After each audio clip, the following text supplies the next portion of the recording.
l'écriture a toujours fait partie de ma vie depuis que je sais écrire.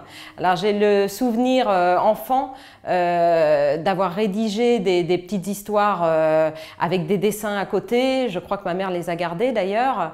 Alors après, bien sûr, j'ai exercé d'autres métiers, mais j'ai toujours écrit. Et j'ai été biographe tout de même pendant une vingtaine d'années, c'est-à-dire que j'écrivais pour les autres de façon anonyme.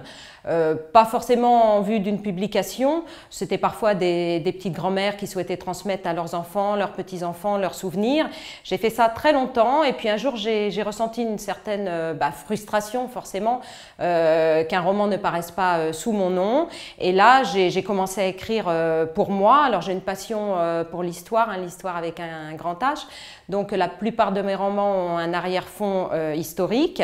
Voilà, j'ai envoyé le manuscrit. Alors j'ai quand même eu une petite recommandation de Michel de Decker qui est devenu un ami.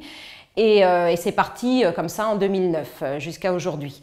Le besoin d'écrire, bon, je crois que tout le monde le ressent, chaque écrivain, c'est le matin presque viscéral. Voilà, on a envie tout de suite de se mettre face à l'ordinateur.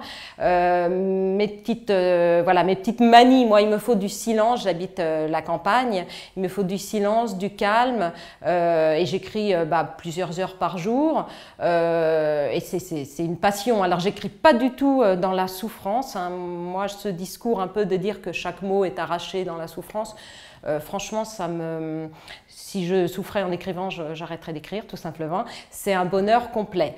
Et l'imagination travaille et j'ai des histoires, je dirais, sur 10 ans à venir. J'ai des idées pour 10 ans. Donc dans 10 ans, rendez-vous dans 10 ans.